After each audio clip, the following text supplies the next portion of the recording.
आनन्दकन्दं प्रभुदेवचन्द्रं ब्रजेशरूपेण पुरापि जातं प्रवेश्य प्राप्तं प्रियप्राणनाथं परेशपुरनं सततं नमामि। ब्रह्मा प्रिया जागरणाय जातः सर्वस्वपाता भवसिन्धुत्राता विज्ञानदाता निजधर्मधाता दिनैकबन्धो शरणं प्रपद्ये दिनैकबन्धो शरणं प्रपद्ये। कृष्ण कन्हैया लाल की जय। ब्रह्म की लीला किस तरह से होती है?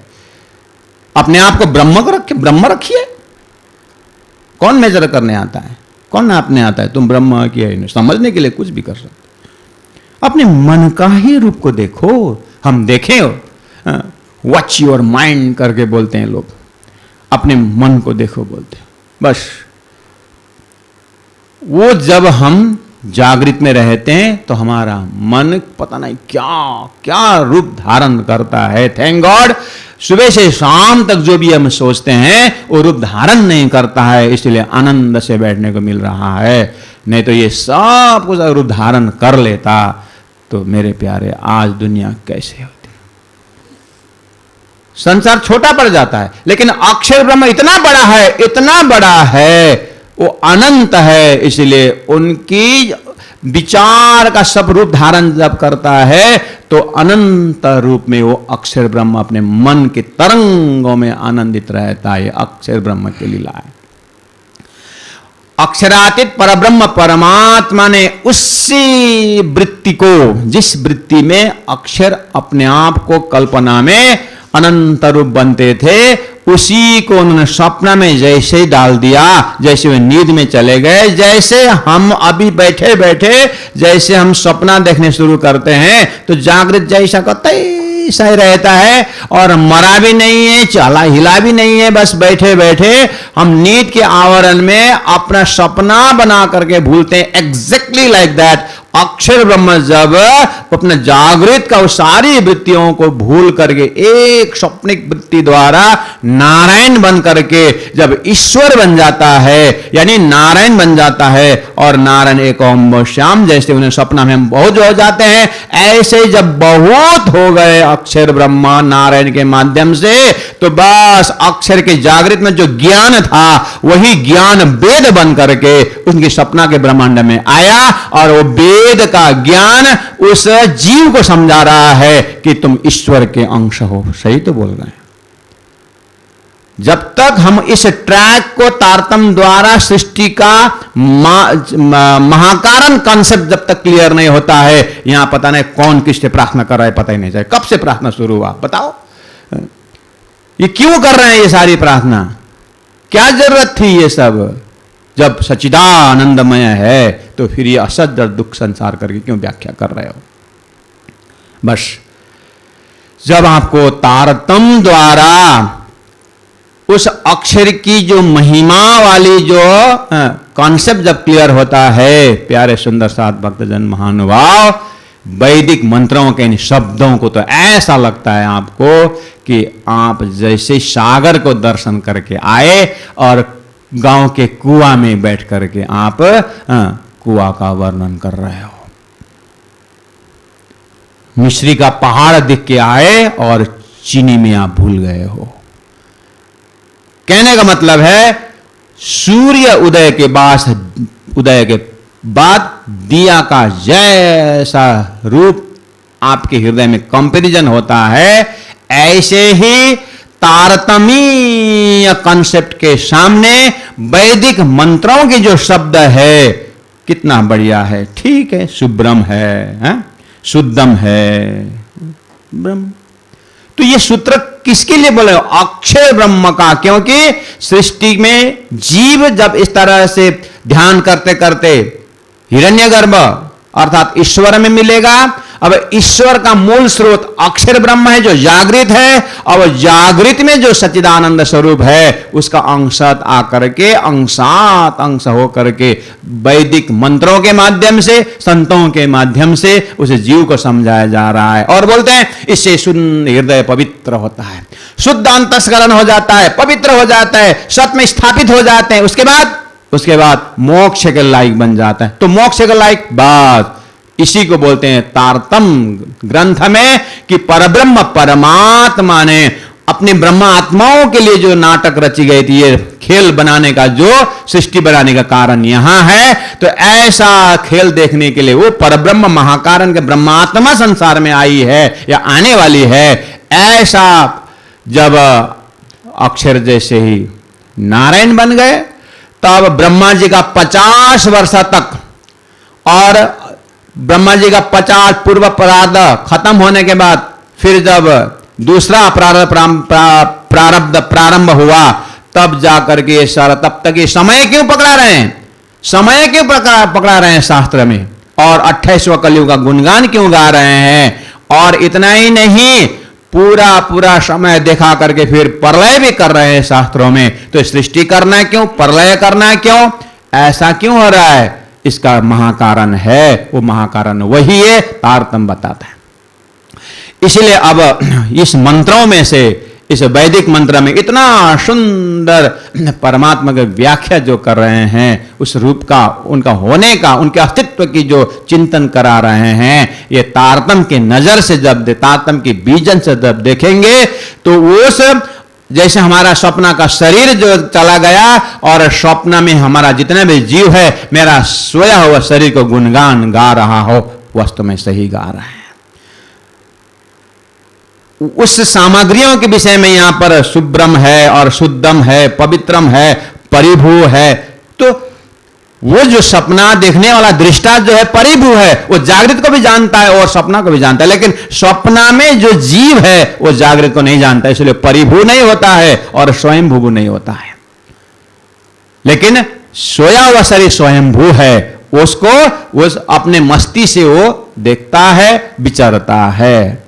इसीलिए विश्व बंदे अक्षर लौं, महामती प्राणनाथ जी, लालदास महाराज अपने साहित्य में, अपने उनके ज्ञान में ये चीज परोसते हैं। ये संपूर्ण जो है सृष्टि की प्रार्थना व्याख्या जो है वो अक्षर तक की है, यानी कार्य और कारण की बात है, उतना ही तक है। लेकिन महाकारण, उस कारण को भी बनाने वाला, कार्य तो हो ही गया, कार्य बनाने के लिए कारण चाहिए, लेकिन कारण को भी बनाने वाला महाकारण अक्षरातीत परब्रह्म परमात्मा का जो सच्चिदानंदमय ब्राह्मिक लीला में से और एक लीला जोड़ने के लिए अक्षर के माध्यम द्वारा ये संसार के उत्पत्ति की महाकारण जो है, पहले लय हक के दिल में पीछे आए माहे नूर, ता पीछे हादी रूहन में इन विध हुआ जहुर, और क्या हुआ, यामे मां विष्णु मन मन थे त्रिगुण ताते तिरतर सब उत्पन्न। ये तारतम्य की चौपाइयां हैं।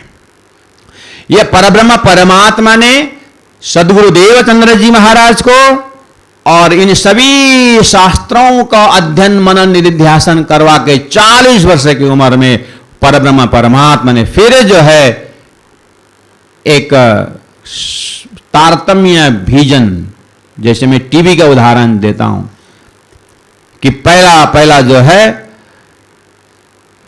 हमारे पास अभी जो टीवी है ऐसा कुछ नहीं, दूरदर्शन कुछ नहीं था। अपने 80 साल 50 साल पहले का अपने को पूछिए, आज भी है क्यों 50 साल पहले? जाइए रिमोट एरिया में जाइए जहां पर पानी लेने के लिए सोमवार को निकलते हैं पीने पानी के लिए, और बुधवार शाम को आते हैं पीने पानी के लिए जाते हैं। हाईवे में बैठ करके आप संसार नहीं देख पाओगे। जाओ जंगल के उसे वहां पर सोमवार सुबह पानी टीन लेके निकलते हैं, जार लेके निकलते हैं, और सोमवार दिन भर चलते हैं और रात भर चलते हैं, और मंगलवार और बुधवार शाम को घर पहुंचते हैं। ऐसे जगह में जा करके पूछो कि ये कलर टीवी क्या होता है। टीवी बोलोगे ना, मुश्किल से बीबी समझेगा। उनके मस्तिष्क में आकार प्रकार ही नहीं है। तो वहां पर युग ढूंढो, कलयुग है, सतयुग है, क्या क्या युग है वहीं पर है। इतना पीछे समय जाने के अभी के समय में यही दशा चल और ये अंतिम तक चलता रहेगा। मेरा कहने का मतलब है प्यारे भक्तजन महानुभाव कि ये जो सृष्टि के अंदर शास्त्रों में प्रलय भी है और इसका शुरुआत भी बताया है, ये सब का कारण महाकारण ये खेल का कंसेप्ट है, ये सृष्टि का कंसेप्ट के अंदर आता है। तो अब जैसे अक्षर ने अपना संसार जैसे प्रारंभ हुआ, तब से यहां जीव ईश्वर की बातें हुई, ज्ञान भी साथ साथ में आया, उसी को कहा जाता है सतत द्वापर कली आया। उसके बाद फिर यहां पर ज्ञान का संचार हुआ। तो अब समझाना शुरू कर दिया कि अब तुम लोग इस तरह से ईश्वर का ध्यान करो और ब्रह्म तत्व को ध्यान करो, तो आगे मोक्ष प्राप्त। मोक्ष क्यों चाहिए? कहने का मतलब है तारतम्य कहता अब मोक्ष के लायक बन गए। अब परब्रह्म परमात्मा के आत्मा ब्रह्मात्मा है, ब्रह्म सृष्टि जिसको कहा जाता है, उसके लिए खेल तैयार किया था। उन्होंने प्रार्थना करते हुए देखा, सही बात है, कितना सुंदर प्रार्थना करके जीव को तैयारी किया गया था। अब ये शुद्ध पवित्र हृदय वाले जीव जो है, अब इनको तारतम्य मिलता है, इसको पवित्र शुद्ध आत्मा बोलते हैं। अब यहां पर इनको जैसे ही उन्हीं परमात्मा जिन्होंने वेद दे करके साधन करा रहे थे, उन्हीं परमात्मा तारतम लेके आए। अब वो तारतम द्वारा उस पवित्र जीव को अब ज्यादा झमेला न करते हुए पूरा सीधा हॉटलाइन दिखा करके, अब टेढ़ी मेढ़ी चाल नहीं, इधर मोड़ करके इधर मोड़ करके कान पकड़ना नहीं, सीधा काम पकड़ा दिया। हद पार बेहद है, बेहद पार अक्षर अक्षर पार वतन जागे नगर। अब ब्रह्म सृष्टि को ऐसो नूर जो दुनिया थी बिना अंकुर, अब नया अंकुर तारतम दे करके इन्हीं प्रार्थनाओं द्वारा जीव कब से ब्रह्म का चिंतन कर रहे थे, उन ब्रह्म चिंतन का अंशात अंशर एक मार्ग पकड़ के रखे थे। अब हाईवे आ गया, अब राज विद्या राजमार्ग आ गया। अब तारतम से सीधा परब्रह्म परमात्मा का धाम लीला और उनका स्वरूप का वर्णन दे करके, अब जिस तरह से वैदिक मंत्र इन शब्दों द्वारा जीव के अंदर ब्रह्म का स्वरूप का बैठाने की कोशिश कर रहे थे, अब साक्षात सूर्य प्रकट हो गया। अभी तक दिया बैठा रहे थे, पेट्रोलमैक्स बैठा रहे थे, इलेक्ट्रिसिटी बैठा रहे थे, अब पूरा साक्षात परब्रह्म परमात्मा की तरह, मतलब सूर्य की तरह परमात्मा स्वयं जाहिर हो गए। अब तारतम सागर ग्रंथ से उन जीवों के अंदर पहले के प्रयास को कदर करते हुए, उस मेहनत को कदर करते हुए, अब फिर उसी शास्त्रों में संकेत किया हुआ भरमार ब्राह्मिक महिमा से ओत प्रोत तारतम सागर दे करके इसी का पुष्टि करते गए। प्यारे भक्तजन महानुभाव, वैदिक मंत्र स्वयं बोल रहा है, अगर इस तरह से जीव प्रयास नहीं करेगा, तैयारी नहीं होगी, तो तारतम आगे आ रहा है, उसका कोई मूल्य नहीं कर पाओगे, तो तैयारी नहीं बनोगे। इसलिए चलो तैयारी करिए। अंधम तमा प्रवेशन्ति, अंधम तमा प्रवेशन्ति, ये विद्यामुपासते, ये विद्यामुपासते, ततो भूय इव ते तमो, ततो भूय इव ते तमो, य ओ विद्यायाम रताः, वो विद्यायाम रताः। ये जो है अनुच्छंदन नहीं है, वैदिक मंत्र है, कोई आगे कोई पीछे है। इसमें गीता के जैसा पूरा मिला करके उसमें नहीं रहता, आगे पीछे है मंत्र का शब्द, इसीलिए ये वैदिक मंत्र है। ऐसे अड़बड़ होता था, इसलिए भगवान वेद व्यास ने फिर गीता दिया। वो मिला मिला के गाना चाहते हैं तो नहीं होता है वैदिक मंत्रों में। कोई एक श्वास श्लोक होता है, यहाँ से शुरू किया वहाँ पूरा करके भी रेस्ट करने को होता है। अंधम तमा प्रविशन्ति, ये अविद्याम उपासते। यहां पर दो शब्द हैं, विद्या और अविद्या। उसको ये उपनिषदों का अपनी टर्मिनोलॉजी है, उसी टर्मिनोलॉजी से आगे बढ़ना होता है। जैसे कॉमर्स का टेक्निकल वर्ड है डेबिट क्रेडिट।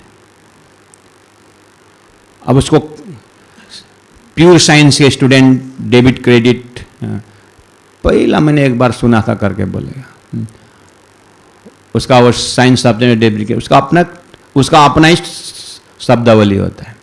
ऐसे ही ये उपनिषद मंत्रों में इस श्लोक में इसका टेक्निकल वर्ड है विद्या और अविद्या। उसको अन्य शास्त्रों में या संतों के मुख से जो वर्ण होता है इसका, विद्या इज इक्वल टू ज्ञान और अविद्या इज इक्वल टू कर्म।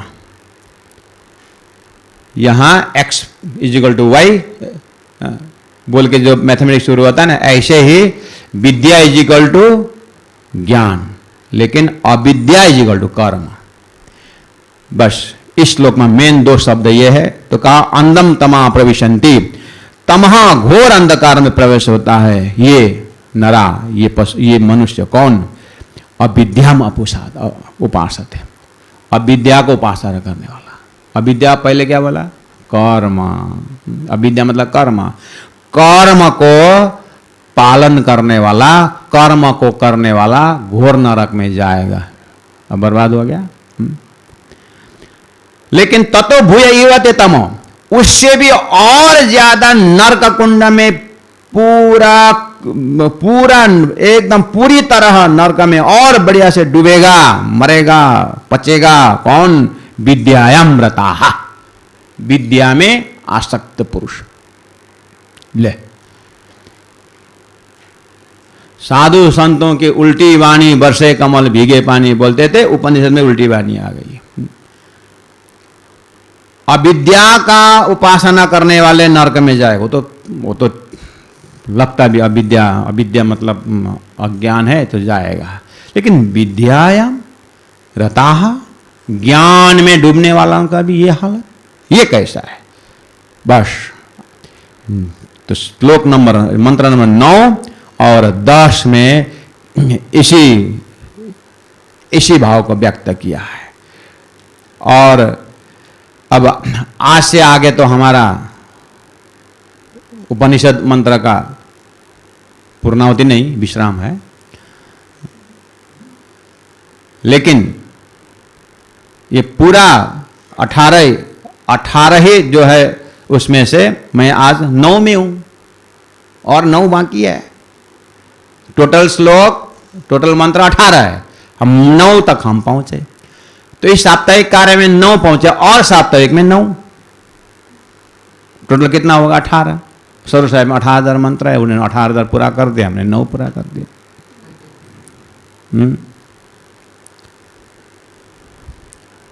तो यहां अंधतमा प्रविशंति, ये अविद्याम उपासते। अविद्याम उपासते मतलब अविद्या को फॉर्मूला में क्या लिया? अविद्या इज इक्वल टू कर्म।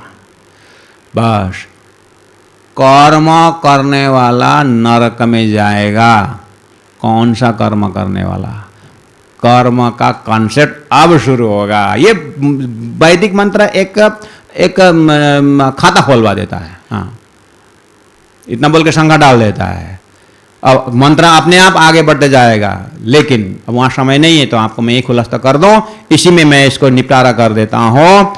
यहां अविद्याम उपासते इज इक्वल टू कर्म को करने वाला, लेकिन कौन सा कर्म? काम्य कर्म करने वाला, सकाम कर्म करने वाला है। और विधि निषेध में विधि कर्म, निषेध कर्म तो छोड़ दो, तो वो तो नरक जाएगा ही, लेकिन विधि कर्म में भी स्वार्थपूर्ण कर्म करने वाला, अपने लिए करने वाला, वही कर्म के जाल में फंस के वो नरक में जाएगा। वो जाली अपने आप मकड़ी तैयार करती है और उसी में मर जाती है। ऐसे ही ये कर्म को अपने स्वार्थ के लिए जब कुत्र फेंक दिया और आगे बढ़, इसका मतलब अब सोल्यूशन क्या है? सोल्यूशन आगे के मंत्रों में आता है कि अब आपको निष्काम कर्म करना होगा। इसी को व्याख्या जब वेदव्यास जी के मुख से जैसे सपना की तरह निकला, तो उन्होंने फिर वैदिक मंत्र को पढ़ा, फिर मनन किया, फिर जा करके भगवान श्री कृष्ण को उपदेश में मिला, फिर परमार्थ कर्म कैसे किया जाए, निष्काम कर्म योगी कैसे बने, ये सारा है। अब उसी को परमात्मा में अर्पण, समर्पण योग वगैरह उसी में आता है, जो आपके दिमाग में ऑलरेडी है। बस अविद्याम उपासते, कंफ्यूजन हटाने के इसीलिए है कि यहां पर स्वार्थ कर्म के लिए निंदा किया है। अब निस्वार्थ कर्म से मुक्ति है, अंतस्करण शुद्धि है, सब कुछ है, लेकिन जब कर्म में स्वार्थ आ जाता है वो नरक में जाता है। अच्छा, फिर आगे कहा ततो भूय इवते तमः, उससे भी और अंधकार में जाएगा जो विद्या में रहती है, जो विद्या में रहती, जो ज्ञान में रहती है। तो कौन सा ज्ञान, कौन सा ज्ञान में रहती है? तो बोले जिस ज्ञान को दे करके जो उस ज्ञान के ऊपर अहंकार करता है, वो जो ज्ञान के ऊपर अहंकार करता है कि मैं ऐसा ज्ञानी हूं और मैं इस तरह से ज्ञान का व्याख्याकार हूं करके बोलता है, लेकिन जो ज्ञान कहा गया जो करता कुछ नहीं है। एक संत को बोला है ना कि ऐसा करो, गुड़ मत खाना, वो खाना, ये मत खाना। तो पत्नी ने क्या बोला? उस दिन सब्जी में स्वाद आया नहीं, घर में लहसुन नहीं खाना, प्याज नहीं खाना, क्या क्या बोला था। पत्नी ने जाके सब्जी में लहसुन नहीं डाला, तो सब्जी तो एकदम स्वाद ही नहीं आया। तो बोले आज सब्जी में स्वाद नहीं है, ऐसा क्यों? पत्नी बोलती है अच्छा वो लहसुन नहीं डाला था। तो लहसुन क्यों नहीं डाले? फिर नहीं, आपकी कथा आज तो मैं 7 दिन में 1 दिन सुनने को मिला, तो आज का प्रसंग में आया था कि लहसुन नहीं खाने का, तो हमने नहीं डाला। ए लाटी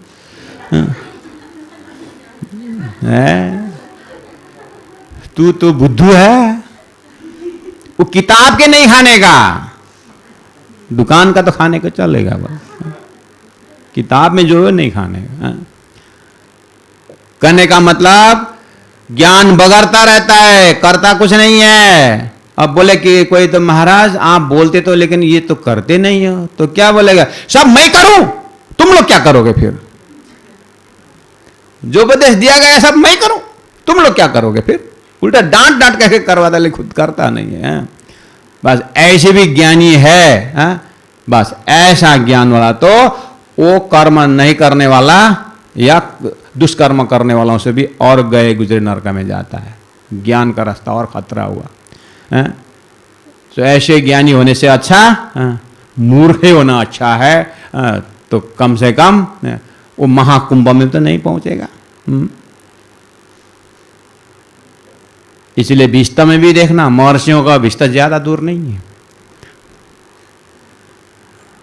शायद आम खलक विस्ता से ऊपर ही है, समझे कि नहीं? ज्ञान को बगारे और उसी के ऊपर अहंकार दे। जब शास्त्र में बोल रहा है कि ये सब परमात्मा है, ईशावास्यमिदं सर्वम है, और सुंदर कर्म करने के बाद इसी मंत्र में आ रहा है। उसको अगर लिंक पकड़ोगे तो धीरे सूक्ष्म लिंक इसी में है। अब पूरा गैलेक्सी में देखोगे तो कर्म, उपासना, ज्ञान, विज्ञान करके विज्ञान प्रेम, ज्ञान का मतलब होता है अंतिम में प्रेम में उतरना का है, परमात्मा का प्रेम स्वरूप को पहचानना है। उस चीज को तो चिंता ही नहीं करता है, बस ज्ञान को बगरता रहता है, उसके लिए निंदा किया हुआ है। प्यारे भक्तजन महानुभाव, और अब ये आज तो हम इसी में विश्राम करते हैं। हमारे बीच और 9 मंत्र है, हम करेंगे। एक विद्यार्थियों का जो है साधक साधिकाओं को इस मंत्रों का परिचय देने के लिए हमने क्लासेस तो उपनिषद का ये 4-5 कितने उपनिषदों का मंत्रों का तो हमने परिचय दिया हुआ है, लेकिन इस तरह से आसन में बैठ करके कथानक ढंग से हम इस बार हमने इसका परिचय दिया हुआ है। तो अगर आप लोगों को स्वाद आया इस तरह से व्याख्या सुनने में, या पेन पेपर लेकर के बोर्ड में नक्शा बना करके विराट का नक्शा जैसा इन मंत्रों का लोकेशन बता करके अव्याकृत के सूक्ष्म स्थूल में अनंत वे वेदः, यहाँ वेद है, और इसका रिफ्लेक्शन होकर के जो नारायण के अंतस्करण में आया, शेष नारायण में गया, फिर जा करके शेष नारायण के नाभि कमल से ब्रह्मा विष्णु महेश प्रकट हो गया, और ब्रह्मा जी के मुख से वेद उत्पन्न हो, 4 वेद 4 मुख से आया। उस वेद में अब क्या क्या है, इस तरह से वो क्लास में तो करवाए थे, लेकिन वो जो है अब यहाँ बैठ करके उसी चीज को मंत्र का एक एक जो है अन्य भाष्यकारों का भी कहाँ तक का चिंतन कर रहे हैं, विश्ववंदे अक्षरों की चिंतन कर रहे हैं, उसको भी नक्शा उतारते हुए व्याख्या करने में और अंतस्करण में उसका प्रकाश भरने में अगर आपको आनंद आ रहा है तो क्या है, रूटीन तो अपना ही है, साधनालय अपना ही है, आपका ही है। तो फिर दिन में 1 घंटा का लेक्चर हम रखेंगे, ऐसा ऐसा स्टेज का कोई नहीं है, हम बढ़िया स्टेज और बनाएंगे। हाँ, ये तो कुछ नहीं है। हाँ, इससे भी बढ़िया स्टेज बना करके हम 1 घंटा क्लास कर सकते हैं, वो आपकी इच्छा है। अब शाम तक में आप लोग थोड़ा वोटर होगा, जिनको ऐसे व्याख्या सुनने की इच्छा है उनसे वोट लेंगे और फिर हम बैठेंगे। अगर वोट नहीं आया तो हमारा साप्ताहिक अनुष्ठान था वो यही पूरा होता है। इतने शब्दों के साथ हम आज का वाणी को विराम देते हैं। बोलो श्री प्राणनाथ प्यारे की जय, सद्गुरु महाराज की जय। मा प्रविशन्ति अंधम तमा प्रविशन्ति ये विद्यामुपासते